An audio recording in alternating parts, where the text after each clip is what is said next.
We begin today the Gemara on Daf Tzadik Beis Amud Beis. We're holding where it says Toshama Kaitzitz. The first word on the line is the Shadik. Okay, the Gemara here is discussing a shaila benegayet to this that the Torah says that a worker in the field is allowed to eat from the fruits or the produce in the field.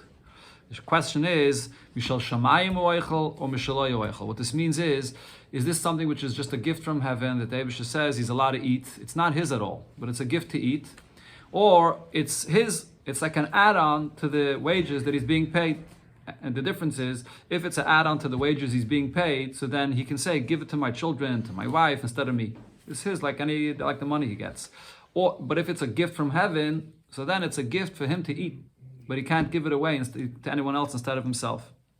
That was the shaila. So the Gemara will try to bring a raya from a Mishnah. This is actually the next Mishnah that we're going to learn today on Daf Tzadik Gimel. So Toshama, let's bring a raya to this. The Mishnah says, Koyitzitz Adam, a person can make an agreement with the owner here, al yidei atzmai, whether it's this person himself that's working, and he says to the owner that instead of me being allowed to take fruits for myself while I work, instead pay me more. I'm going to be meichel. I'm not going to be eating from that fruits, but I'm going to take more money from you instead of eating. That's when he himself works. Or al yidei b'noi ubitoi hagedailim, or whether it's his son or daughter that are already gedailim that are working, and he makes the same deal. He says to the owner, when they work, instead of them eating the paytis, they're going to get paid more. Or al yidei avdei v'shevchasei hagedailim, if he has a slave or a maidservant that are also gedailim that are working, and the master makes this deal with the one that's employing them that they're going to get paid instead of being allowed to eat. And also vayidei ishtoi, if it's his wife that's working as well. And the reason is, why could he make this kind of deal, not only for himself, but even for them? Because they understand what's going on. They hear of this deal that you're making when they work, and they're meichel. So they understand that they're not going to be allowed to eat, and then instead they're going to get paid more, so therefore they accepted it, so you can make this deal for them. Avol, however, you cannot make this deal if it's your son or daughter which are ketanim that are working, or not if it's your slave or your maidservant which are ketanim are working, and not if it's your behemoth that is being hired out to work, you can't make a deal that instead of them eating, pay them more. And the reason is because they have no das, they're ketanim, or the behemoth as well, so they have no das to understand that they accept this deal. So therefore, the fact that they're allowed to eat, or the behemoth, there's even a lav of leisachsaim, that remains in place. You can't change that deal for them. That's the Mishnah. Okay, now to understand this Mishnah, here the Gemara is going to focus here on this distinction. Why benegayet to avdev shevchasai ketanim and so on, you can't make this deal for them. So nakasol kedaitoch. At this point, the Gemara thinks to explain this Mishnah, what's the reason why the father or the master b'chlal has any control, any say over the work of his children, or of his slave, or his wife? Because the case here is b'maylalem mezainis. He's feeding them. And what's the halacha when he feeds them? If he feeds them, he's the one that supports them, and all their work belongs to the father, or to the master, or to the husband. That's the case over here. So now, if that's the case, though, so all of their work really belongs to him, to the father, master, or husband. So now, if you're going to say that the fruits that you're allowed to eat while you're working in the field, it's not really a payment at all. It's just a gift from heaven to eat. So if so, you could say, that could explain why when it comes to the children that are working and they can't be meichel, or the Eved and Shifcha that are ketanim, and they can't be meichel, so therefore you can't come and make this kind of a deal for them, that instead of eating the fruits, they should get paid.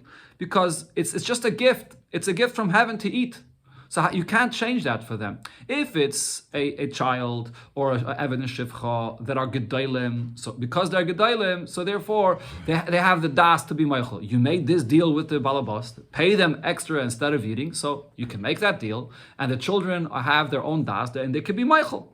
But if they can't be meichel, so then they're ketanim, and so this fruits that they eat is a gift min hashamayim, so therefore you can't take that away from them. But if you're going to say that the fruits that they eat is just it's an add-on to the payment of the wages, who do these wages belong to? The wages belongs to the father, the husband, the master, as we said before, because he's feeding them. He's feeding them all their work, and whatever they earn belongs to him. So ketanim nami nokatzlahu. If so, even if it's little children or avodim shvachos that are young, the under bas mitzvah ketanim, you should also be able to set and make this deal that you're going to get more pay, and they shouldn't eat the fruits. What difference does it make if they're gedolim and they're able to be meichel or they're not able to be meichel? You're feeding them. It all belongs to you. Answers the Gemara. The case over here is b'she'ein ma'il lem azaynis. He's not feeding them, so their earnings belongs to them themselves. But if that's the case, it all belongs to them. So therefore, by the ketanim, you can't make this deal to take for you extra pay instead of them eating. If that's the case, gedolim nami. So even the Gedalim, whatever they work, it's for themselves. So how could you make any deal that they should not get fruits and you're going to get extra pay for this?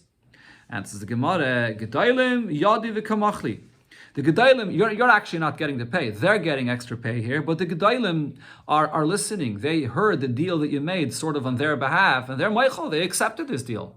So if they accepted it, it's like they themselves made this deal with their employer now. Then instead of being allowed to eat, they're going to get extra wages here.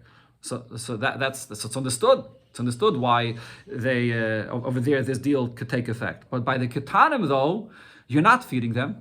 These are the wages, whatever they get paid, it all belongs to them. So you can't make a deal with them to change the terms of how they get paid. That the Torah says that they get paid in money, and then there's an add-on that they're supposed to eat fruits. How could you change that for them if it doesn't belong to you, b'chlal? It's theirs, and they're not gedolim that they could be meichel. So that's the pshat of here. So there's no raya that you must say that it's mishal shemayim, it's mishaloi. The payment of the fruits is yours, but in this case, by the ketanim, you can't change the terms over here for them because it doesn't belong to you, b'chlal. You're not feeding them. Okay, now, frek the Gemara, but in a Braisa though, we see here the Gemara is going to bring a Braisa that in one detail will argue with our Mishnah. And here the Gemara is going to try to explain now what is the difference between what it says in the Mishnah and the Braisa. Rabbi Yishia taught in the Braisa regarding what it said in the Mishnah. Most of the halachas that it says in the Braisa is the same as the Mishnah, but there's one case which is different. A person could set and make a deal that he's not going to eat fruits and instead he's going to get paid more when he's working himself, and the same for his wife. Not if it's a behemoth that's working, and not if it's his daughter or a son, which are gedolim. One second. That is. Sorry, let me read that again. And then the Braisa continues. If it's his son or daughter, which are gedolim that are working, he could change the terms there and say that instead of the fruits, they're going to get paid more. But not if it's his son or daughter, which are ketanim. He can't change the terms. So far, it's actually saying the exact same as the Mishnah. But then the Braisa says, if he has a slave or a maidservant, which are kananim, he can change the terms. Bein gedolim u bein ketanim. Doesn't make a difference if they're gedolim or ketanim. So here, it's different than the Mishnah. The Mishnah says that when it comes to the Eved and the Shivcha, if they're Gedolim, you can change the terms. If they're Ketanim, you can't. So here it says it doesn't make a difference. So how do we explain the machlokes of the Mishnah and the Braisa? So my love, don't you think that the only way to explain this machlokes is not like we said before? Before we said that the case here is that their earnings do not belong to you, to the master, because he's not feeding them. But now, in order to try to explain the machlokes here, the only way would it be is idividi b'mayil and both the Mishnah and the Braisa, the case over here is that the master actually is feeding them, so their earnings belong to you. So then what are they arguing about? Whether you can change your terms for even an Eved and Shivcha, which are Ketanim. They're arguing in the point of what the holy boy over here about the fruits that you take when you work is all about. The Marsavar Mishaloyu Eichel. In the Braisa it holds that what you eat is yours.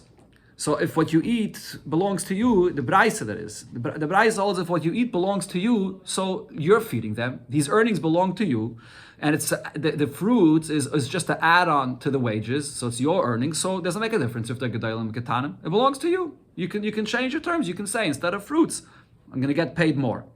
But the Mishnah holds, like we suggested before in the beginning, Mishal Shamayim Oichel, that the fruits that they get, that's a gift from heaven. So therefore, only if they're Gedalim could you say that changing the terms of this will work, because if they're Gedalim, it's like they're being Meichel.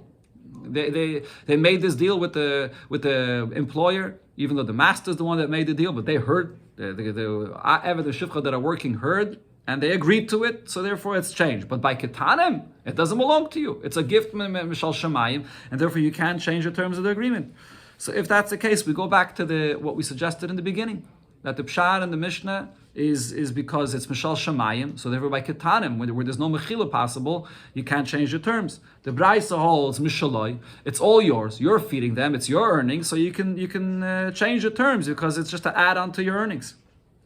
So the Gemara answers, that's not necessarily the explanation for the machlokes of the Mishnah and the Braisa. The Kul Almin Mishaloi Oichel, everybody agrees that the fruits that you eat is an add-on to your earnings. So then what's the difference between the Mishnah and the Braisa? V'loi kashi, it's not a question. Kan b'she'em ma'ila lehem b'zaynis. In the Mishnah, he is not feeding them at all. So if he's not feeding them, so it's their earnings. It doesn't belong to him. So he can't make any difference, any changes, that is, in the terms of the ketanim. If it's gedalim, so they're here and they're meichel. But if it's ketanim, it's not yours to make any changes. But the braisa is where it's you that's feeding them, so their earnings are yours, and therefore whether the gedalim, whether the ketanim, doesn't make a difference. The earnings are all yours, and you can make a change in the terms. That's what the Gemara suggests here.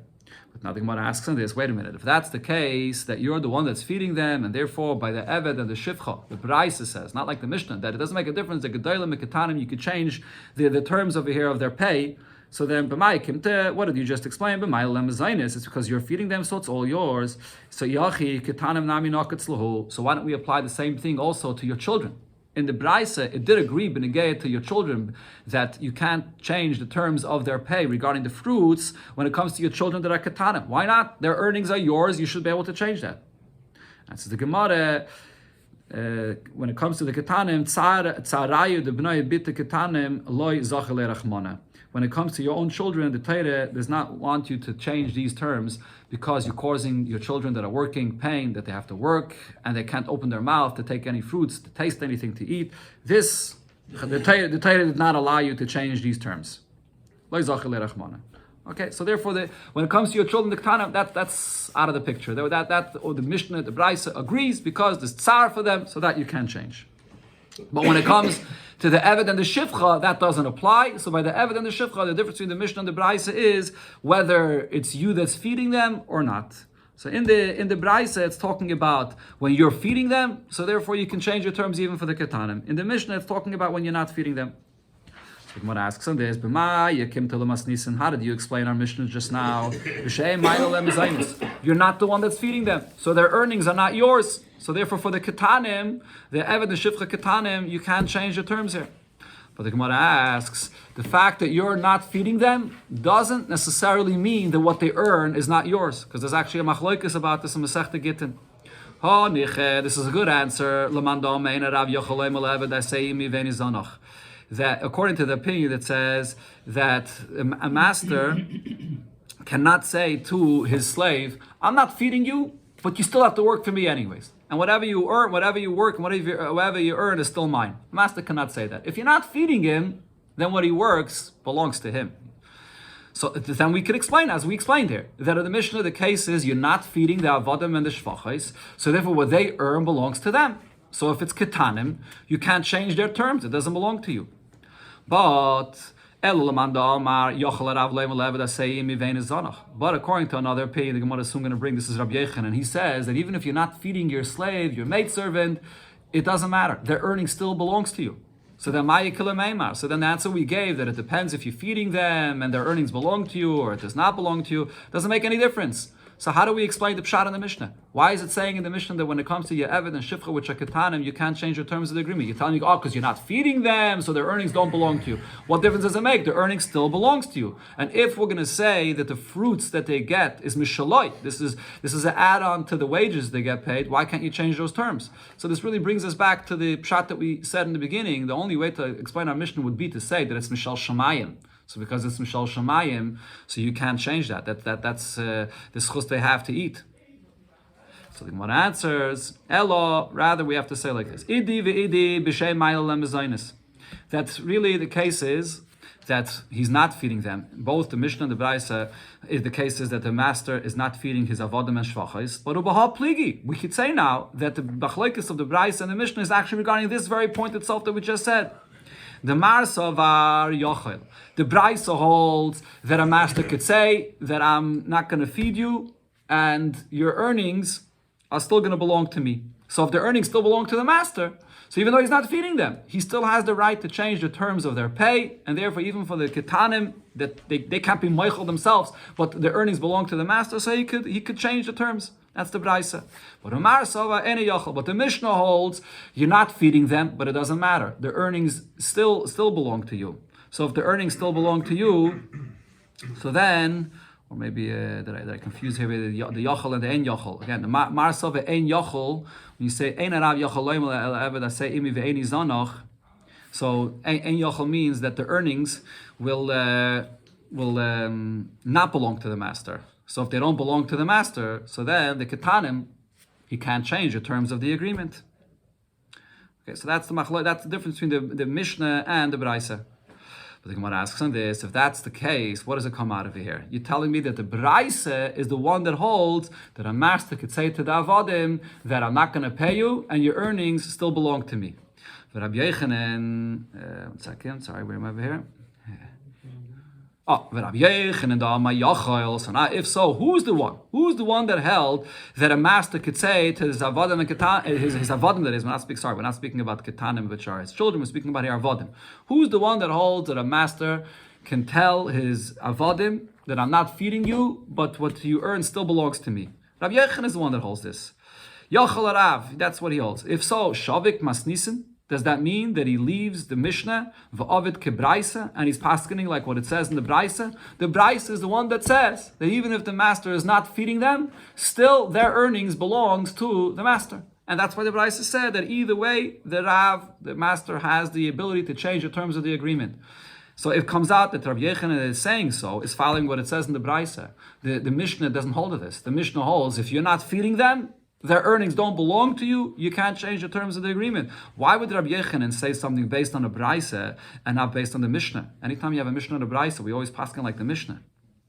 So therefore, in order to answer Rabbi Yechanan's opinion, the Gemara says, the Kula Alma, we must say that how do we explain the machlokes between the Mishnah and the Braisa? They both agree, Mishel Shamayim Hu Eichel, that the fruits that you eat comes from heaven, v'loy matzi kotzitz, and therefore, when it comes to ketanim, you can't come and change the terms of this because they can't be meichel, and it's not earnings that belong to you to change. It's mishal shamayim. It's a gift from heaven for them. But umay kaitzitz, the Amar Rabbi Ishia, when Rabbi Ishia said that you're being kaitzitz with the employer, that he's going to give them something else and not allow them to eat from the fruits while they work, it means something completely different. The Braisa was b'chlal not talking about the same thing that the Mishnah was talking about. Why? What the Braisa was talking about is, and Rabbi Shia, mizainis. It was saying that you can make up with the employer that feed them well before they go into work, and if they're going to eat well before they go into the work, they're not going to be hungry, and during work they're not going to eat. You can make up with the master that you're going to feed them beforehand. That's what it's talking about. It's b'chlal not talking about whether you can take away the fruits from them during the time when they eat or not take it away from them. You for sure cannot take it away from them because it's mishal shamayim. It belongs to them. It's a gift the Eibusha gave them. But it's saying a whole different point. Feed them in advance so they won't be hungry to eat while they're working. That's what the Gemara suggests. But the Gemara right away refutes this and says, in the Braisa of Rabbi Ishia, just like in the Mishnah, it also mentions that we're talking over here about a behemoth, that he's making an agreement regarding the behemoth. Now, what's this agreement regarding the behemoth? That you should be allowed to feed the behemoth in advance, and that it shouldn't be hungry while it's threshing, so it shouldn't want to eat. And what did it say over there? That by a behemoth, you can't give it to eat in advance, that it should not be hungry while it's threshing. That's what it would come out with saying here. But that's not true. It says the Gemara, Gabe behemtoi, teven, nokutzla. Are you saying that you can't give an animal to eat in advance straw, that it shouldn't be hungry to eat up the expensive kernels of the grain while it's working? That can't be. So Rashi here brings, we learned already before, the Gemara says that you are allowed to feed the animal in advance, so it shouldn't be hungry while it's eating, or while it's working, that is. So over here, though, according to your pshat, Rabbi Shi would be saying that you're not allowed to feed the animal in advance, but that's not true. So therefore the Gemara says, here this is the conclusion to explain the machlokes of the Mishnah and the Braise. The Gemara goes back to what we suggested before. Ella, Baha, Kamiflagi, the machlokes of the Mishnah and the Braise. Whether you can take away the fruits from your Evan and Shivcha, which are Ketanim, or not, they're arguing in the point of this Iboye that we are discussing here. The Mar Savar Mishaloyu, the Braise holds that the fruits that they eat belongs to them, and therefore, if it belongs to them, it's your earnings, because the Eved and Shivcha belong to you. So if it's your earnings, so then you could change the terms of this and say that they should get money instead of the fruits.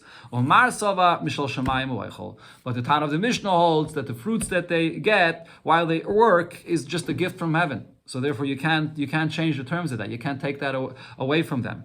If they're gedolim and they want to be meichel themselves and they want to make new terms with their owners, so then that you could do. But if they're not gedolim and they have no das, you can't change the terms of this. That's the maskan of the Gemara. So it comes out here actually that the Mishnah holds Mishal Shemayim, which seems to resolve this holy boy here that we paskin like what the Mishnah says, Mishal Shemayim ho'eichel.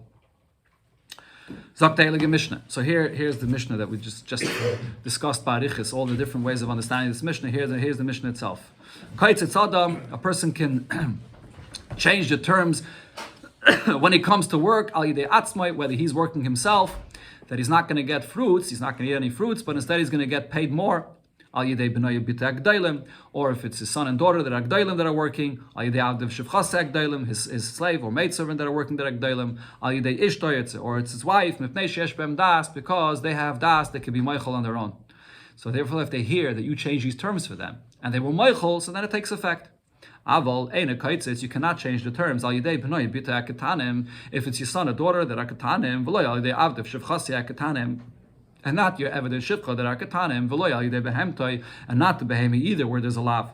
Since they have no das, so you have no ability to change that.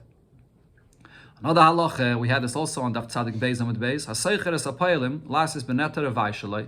You hire workers to do work for you with trees, but it's the trees in the 4th year, and you can't eat fruits here. You have to bring them to Yerushalayim.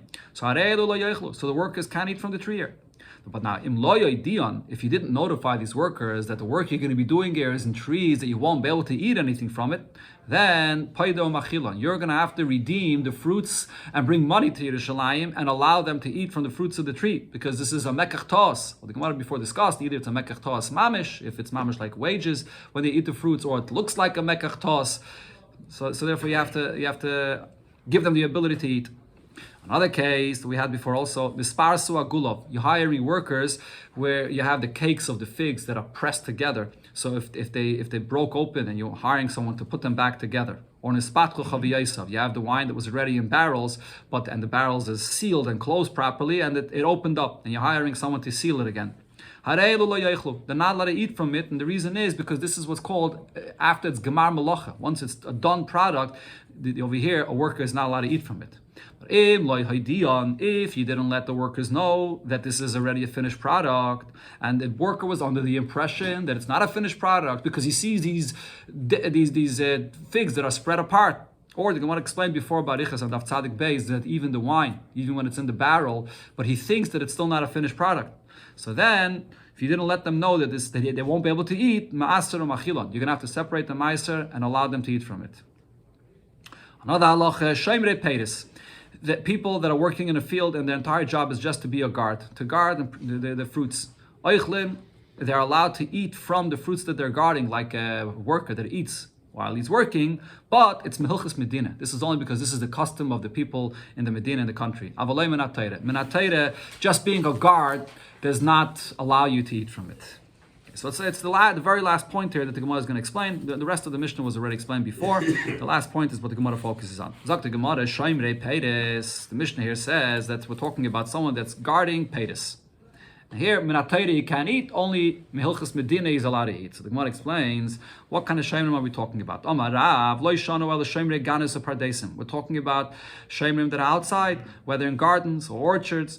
There it's saying that they don't eat Minat Torah, but only Midrabanan. Avol Shemrei Gitois Va'areimais, if they're guards by the press, olive press, or wine press, or Va'areimais, or they're guards where there's already cut bundles of wheat, of grain, then they're allowed to eat Minat Torah. It's only when they're guards in a field where the fruits are still attached to the tree, or the stalks of wheat are still attached to the ground. There, it says that they're not allowed to eat Minat Torah only because of Minig Medina. That's the Gemara explains the basis of Rav's opinion, that Kesavar, it's because Rav holds Mishamer Ka'ise Maisadami. When you're guarding, it's like you're doing an action in this field that you're guarding. So therefore, if it's something which the halacha we learned before in the Mishnah, beginning of this whole entire subject regarding the worker that can eat, he could only eat when you're cutting. When you're doing work with fruits or produce in the field when it's still attached to the ground. Let's say you're gardening by you're fertilizing or whatever, you're weeding or whatever else you're doing. If it's still attached to the ground, you can't eat it all. When you're cutting, that's when you can eat. Okay, but Rav holds that a person that's mishamer, he's just standing and guarding, it's like he's doing a maisa. So therefore we say, if he's standing and guarding for the wheat or whatever produce there is over there that's already cut, so it's like you're doing a maisa for the fruits that are already cut. So Minat Torah, you're allowed to eat from that. But if you're mishamer for a field or an orchard or a garden where it's still mechuber, because it's still mechuber, Minat Torah you can't eat, but Minig Medina you could eat. That's the explanation from Mishnah according to Rav. But Shmuel Lama, however, Shmuel says, no, Lo Yishanu El Shemrei Gitis Va'areimos. But it said in the Mishnah that only because of Minig Medina he's allowed to eat. That's actually when he's guarding by press or by the cut produce already. There, even though it's cut already, but Minat Torah you wouldn't be allowed to eat. If you're a guard and it's an orchard or it's a garden and it's still attached to the ground, over here you can't eat. You can't eat not Minat Torah and not Midrabanan either. So the Gemara explains what's the basis of Shmuel's opinion. A person that's guarding, it's like you're not doing an action in the produce or the fruits that you're guarding. So therefore, if it's something which is attached to the ground and you're just guarding, you're not doing anything. So over here, it's two chesroinus. Say you're not doing any work with it itself, and it's also attached to the ground, so you're not allowed to eat it all. But if it's already detached from the ground, so it's the things that are detached that you usually are allowed to eat from it. But you're not doing a mamisha action to work with it. So over here, though, because of Minig Medina, you are allowed to eat from it. The Gemara says, Masev Rav Acha bar Avona asked on Shmuel's opinion. So again, the basis of Shmuel's opinion is just guarding is not considered to be like you're actually doing work. But we see by a paraduma, Hameshamer es a para, person that's guarding the para, the halacha by a paraduma is all those that do the work to prepare the paraduma, they themselves become tameh, and their begotten become tameh. So now this person is just guarding this para, mitame begotten, he also becomes tameh, his garments become tameh. If you're going to say, like Shmuel said, the person that's just a guard, it's not like he's doing work with the thing itself. Why would he become Tommy? He's just a guard. Rabba Barula answers, you're right, Minat Torah, he does not become Tommy. It's just Midrabanan. Since he's a guard there, so as he's guarding, he might come to have to move something of the paraduma, and then he's doing a work in the paraduma itself will become Tommy. So Chacham guys that even as a guard, you should become Tommy. Masav Rav Kahana asks on Shmuel, Braisa says, a person that's guarding 4 or 5 cucumber fields. So don't fill your stomach and eat only from one of them, the fields. You eat a little bit from the different fields, you eat a little bit cucumbers here and a little bit here. You don't fill yourself up and take all from one person. Okay, but what are we talking about over here? It says the person that's mishamer, he's just a guard. If you're going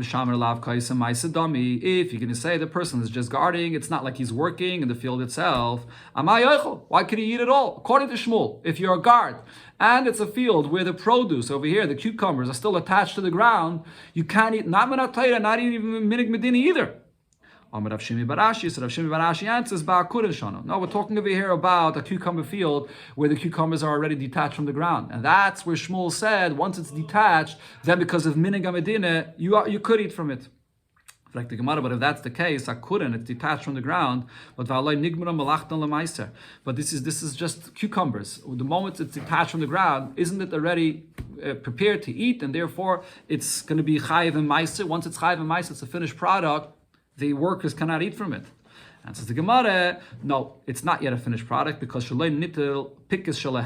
blossom that there is on the leaves and the blossoms that there is with these cucumbers were not removed yet. And therefore it's not chayiv and meiser. We had this before, that it's only chayiv and meiser when you remove the leaves or the blossoms on them. So therefore he could still eat from it. Ravashi said, Kavosei the Shmuel mistavra. It's logical to say that Shmuel is actually right. The person that's a guard in a field where it's still all attached to the ground, he can't eat it all. Because we had in the Mishnah before, the source with the Mishnah before brings the cases of when he could eat and when he can't eat. This is when a worker could eat minatayra from the produce. If he's doing work in produce that grows in the ground, when he's finishing the work, Gemar Malacha here means when you cut it. When you're cutting it, that's when you could eat. And also when it's already detached, you could only eat until it becomes a finished product, which is when it becomes chayiv and meiser or challah. That's the ratio of the Mishnah. Now, what do you understand from this ratio? Miklal. From this you understand the ikke. There are cases the loika acham minatayra. The Mishnah is medayik. This is what you can eat minatayra. So from this you understand that there are other cases that the worker that can eat, but he cannot eat. It's not minatayra though. Ela mehilchas medina, but only because of the custom that there is that he could eat. That's what you understand already from the ratio of the Mishnah. Now, aim and Sefer. Then you go to the Sefer of the Mishnah, and there it says, "Ve'elu she'enan eichlin." These are the ones that cannot eat.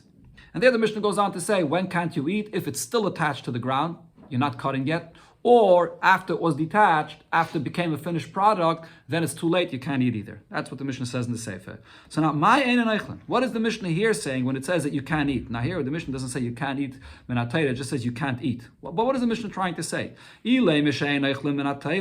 If you would think here the Mishnah is coming to tell you, when is it that he can't eat minatayra, but he could eat because of minig medina? So elam hilchas medina, he could eat. Behind the reisha, that you could learn out already from the reisha. The reisha says that these are the cases you could eat minatayra. So it's understood that if it's still attached to the ground, or if it's already after the time that it's chayiv and meiser, it's already a finished product. So then you could eat only milchas medina and not minatayra. Why does the Sefer have to spell that out? Hainu reisha. It's understood from the reisha. So don't you think what the Sefer is coming to say it's coming to say much more. It's coming to say that these cases that I'm telling you, you can't eat at all. The Mishnah has to say the halacha in the Sefer. You can't understand it from the Reisha, because then you would think that you can't eat minat Torah, but because of minig medina, you still could eat. So they was coming to say, no, if it's still attached to the ground, and after it's a finished product, you can't eat it all. Now, mind you, what is this?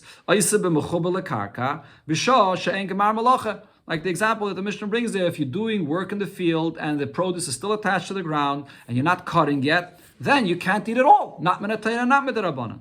If that's what you see from that Mishnah, so the Gemara concludes, the kol shekain shoymrei ganes upardeisais. Even a person that's doing actual work in the field itself, but if it's still attached to the ground, you can't eat not minatayra and not milchas medina. So for sure, Shmuel is right. If you're just a guard, if you're a guard in a field, in an orchard where the fruits are still attached to the tree, you can't eat it all. Now we start a new subject. After we learned here a few blot about the halachas of a worker eating in the field, the Gemara now goes back to the halachas of shemrim. There are 4 different categories of shemrim. We had this many times before in the Masechta, but here finally is the Mishnah that actually spells it out. There's the shemer chinam, the shemer that does not get paid, and he's only responsible for negligence, and not any gneva, va'aveda, or anything that's out of his control, for sure not the oines.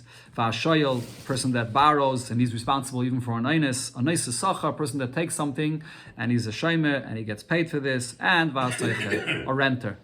Shay mechinam nishbal akail. The shay mechinam can swear to part himself for anything besides negligence. Va'ashayil mishalem es akail. The shayil pays for everything, even for an einus. The neisa sachar va'aseicher, and both the person that's getting paid for as a shemer and a renter, nishbaim ala shvura v'ala shvuya. If it's an animal that just something that just broke, or it got captured, which is an example of an einus, that's you see in the pasuk, va'ala mesa, or it just died, another example of an einus. So for that is potter. But umishalmen is aveda v'sagneva. But if it got lost or stolen, which is not a negligence, it's more than just negligence, but it's not a einus, it's less than einus. For that he does have to pay. Now the point that you see here in this Mishnah is that in the 4 Shemrim, the Seicher, the renter, has the same halacha like a Shemer Sachar. So we had this before already in the Masechta here. The Gemara explains again. Man, Tana, Arba Shemrim. Who's the Tana of this Mishnah here that says that there's 4 Shemrim? Amar Rav Nachman, Amar Rabba Baravur, Rav Meiri. It's Rav Meir's opinion. Okay, now the Gemara explains, Amalei Rava Rav Nachman. Rava says to Rav Nachman, why is Rav Nachman saying this here, that only Rav Meir holds us 4 Shemrim? Mi hikad lesle arba Shemrim? Is there someone that holds that you don't have these 4 categories, these 4 examples of Shemrim? Amalei, so he answered, Halchika minulach. This is what I meant to say to you. Man tane soicher ke neisa sachar. Who is the Tana of the Mishnah that holds that the renter has the halacha like a paid Shemer? Rav Meir, it's Rav Meir's opinion. Rav Meir is the one that holds that they have the same, because there's a machlokes, as we had before. The Gemara is going to bring here again, whether a seicher is like a shemer sachar or like a shemer chinam. But the Gemara asks, what var Rav Meir? Rav Meir's opinion is actually the opposite. As we learned in the Braisa, the Tanya seicher ketzat mishalem. What are the terms of payment for a seicher? Rav Meir make a shemer chinam. He pays like a shemer chinam. According to Rav Meir's opinion, a seicher is exactly the same like a shemer chinam. Because on one hand, he's the seicher over here, he's using it, but he's paying for the fact that he's using it. So the fact that he's having hana, that he's paying for. So the shmira that he does, that he doesn't get paid at all. So according to Rav Meir, a seicher is literally a shemer chinam. Rabbi Yehuda says kashem sachar. No, a seicher is actually like a shemer sachar, and the reason is because really a seicher is more similar to a shayil, because he's borrowing it, he's using it for, in here the seicher as well, he's renting it, using it for himself for his own anah. So really, you should be like a shayil. But the shayil is not paying for it, so he's chayiv even for an einus. The seicher that's paying for it, so therefore he's not going to be chayiv for an einus. So therefore he becomes like a shemer sachar. What we see here, Rav Meir is the one that says that he's a shemer chinam. So the Gemara says, Rabbi Baravua ibcha katani. Rabbi Baravua learned the opinions in the Braisa the opposite. So therefore we're saying Rav Meir is the one that he holds that he's a shemer sachar. So the Gemara asks, Yihachi arba shloishanin. Why are you saying that there's 4 categories? There's only 3. Amar Rav Nachman bar Yitzchak dalet shemrim. There are 4 shemrim v'dineim shloisha. But the actual halachas, you're right, are only divided in 3. That's the pshat in our Mishnah here. There's a sikha from the Rebbe Barichas on this piece of Gemara, a chelik lamar aleph from Parshas Mishpatim, where the Rebbe explains Barichas Gedola, this whole Indian of the different levels of the shemrim and a person's aveda in this world. A person in this world is a shemer. We are the guardians of Hashem's world. A person can be a shemer chinam, where he's not doing it for any personal gain at all. It's all the shem shemayim. A person can be a shemer sachar, where he wants a certain personal gain in it. A person can be a shayil, where he's guarding and doing his work in this world for Hashem, but it's all for his own benefit. He's all into himself. And then there's the seicher. That ever there in the seicher explains Barichas how the seicher is somewhere in between, and that's why there's machlekes about it. And that's what the Gemara is discussing here. Very geshmak seicher. It's based on the Shalach Kaddish that explains the 4 categories of the shemrim. So the Gemara, hu raya. There was a shepherd, and this is a hired paid shepherd, that would take the sheep to graze near the river of Papa. One of the sheep slipped and fell into the water. So they came to ask Rava whether this paid shepherd is responsible for this. So patre, and he said he's patre. And Omar, he said, what more could it be done? He was guarding it properly, the basic guarding of the sheep, and it slipped, it fell in. So he guarded it normally, the way people guard their sheep. But Abaye disagrees with this. Abaye says that here we're talking about a paid shepherd. A paid shepherd, according to Abaye, as we'll see in the continuation of the Gemara, has to pay extra special attention. That's why he's getting paid. He has to guard it more than what people normally guard it. So Ela Mayata, you're saying, he says to Rava, was it Rabbi here? Rabbi, sorry. Says Rabbi, you say that even a shemer sachar that does not have to guard more than the way people normally guard. But so if that's the case, Ela Mayata, Ola Masa Bidna Da'ila Inshi. a person that's a hired shepherd, and he leaves and goes back into the city, the time when people usually go into the city, and the sheep are there unattended to. So Hanami the Potter, is he also going to be Potter? It's just enough that he does the basic Shmira and he doesn't have to stay with them there overnight or even later on. Amalei, and he says, yeah, even the Shem Sacha that's being paid still only has to do the basic Shmira. The Rishonim actually explain that Rabbi does agree that a Shem Sacha has to do a little bit more of a Shmira than a Shem Chinam, but not to this extent, totally go out of his way when it slipped or to go into the city much later, that he's not obligated. Another example, he asks him, Gana Porta, Beidne, the Gana Vinci. How about if this Shem Sachar, that's this shepherd here, he took a nap when he's guarding his sheep, at the time when people usually take a nap in the afternoon. Hachanami the Potter, if one of the animals got damaged at that time, is he also going to be Potter? Is he not obligated because he's being paid to guard even more and he shouldn't even be allowed to take a nap? He says, no, he could take a nap, even though he's a Shem Sachar. So the Gemara asks from a Braise, it says, Eilu Einsim Shem Sachar Potter Aleim. The following are the Einsim, something that's totally out of your control, that a Shem Sachar will be Potter for this. And that is Kagoin, Vatipol Shava, Vatikachem, Vesanaram Hiku. That there's an army from Shva that came, and they grabbed for themselves, and they hit the young lads, the Ficharav, with a sword. In other words, what this Bryce is saying is that a Shem Sachar is only going to be Potter if it's something which is such a kind of einus, like you are attacked by an army. But anything that's less than that, a Shem Sachar is going to be responsible. So we see over here that a Shem Sachar has a responsibility to guard much more than just the basic Shmira that a Shem Chinam does. Anything short of an army attacking you is going to be your responsibility to take care of. So over here, the animal slipped, it should be your responsibility. Amalei, so he answered him, that price is talking about Hasam b'chazane masa. There it's talking about people that are hired to be guards for a city. People that are hired to be guards of a city, they have to be there day and night, and they actually do have to guard much more than any regular shemer, whether it's a shemer chinam or a shemer sacha. Eisvei asks him from another brayse, Ad Masai shemer sacha chayv lishmar, until when is a shemer sacha a hired shemer? I have to be there to guard. Ad kedei, like what it says in the pasuk by Yaakov Avinu, Hayise b'yoyim, achalani chayre v'kerech b'layla, that I was there daytime and nighttime, all the time. He can't leave. He has to be there on his job all the time. Why? Because he's getting paid. So you see that it's much more than the way people normally guard. So how could Rabbi say that even a Shem Sachar can guard similar to Shem Chinam? Amalei. So again, Rabbi answers him, Hasam Nami b'chazani masa. That's only referring to a person that's hired to be a guard in the city, but not a regular Shem Sachar for another job. So Amalei, he asks him on this answer, Otu Yaakov Avinu chazan masa have. We're bringing here the pasuk by Yaakov. Was Yaakov Avinu a guard? Yaakov wasn't a guard. Yaakov was a hired shepherd that he worked for his father-in-law Lavan. So the Gemara answers, you're right, he wasn't a hired guard, but the Amalei Lavan, here he's telling his father-in-law, Lavan, look how much I worked for you. I worked for you like the people that are hired as guards, and I did taka extra, Eisvei asked him from another brayse, a shepherd, a hired shepherd, then he's doing his job, and he left his flock of sheep. And he went into the city, and Bazevet Taraf, a wolf came and attacked the sheep. A lion came and attacked them. So is he responsible or not? So ein oimdim, ein oimrim. What's the case? Oimrim. No, okay, but it's supposed to be oimrim. Ein oimrim ilu hayisham hayamatzel. We're not going to say if he was there, he would definitely save the sheep from this attack, so therefore now that he left, it's going to be his responsibility. We're not going to say that. Ella, rather, we have to actually estimate this. We must estimate and see what the facts are. If he was able to save from the line, if he was there, then chayiv. The fact that he left, it would be chayiv. But if either way, he wasn't able to do anything, so then the fact that he left doesn't matter. He's going to be potter because it's aynus. He anyways can't do anything. So now here the Gemara says, what's the story here? This shepherd that left, at what time period did he leave? My love, don't you think the case of here is the all be'idne the aile inchi? He left and went to the city in the time that people usually take a break and go into the city. And that's when this attack happened. So if that's the case, according to Rabbi, if he's leaving in the time when people normally leave, he shouldn't be responsible either way. You shouldn't have to estimate whether he could have saved or couldn't have saved. He's just doing the normal thing that people at a certain time, they go into the city. And says the Gemara, loy, that's not the pshat here. The all beidna the loy ali and she. It wasn't the time when the shepherds leave the sheep on their own. He left in the time when he was supposed to be there.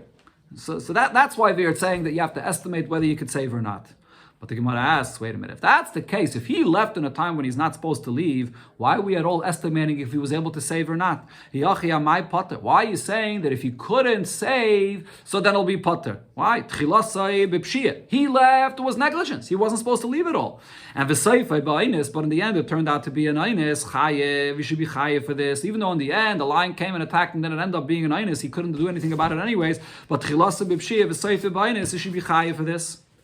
And says the Gemara, no, the pshat over here in this brayse is, why did he leave? He didn't leave. He left because the Shama Kol Aryeh Va'al. He heard a lion coming and attacking, so he ran away.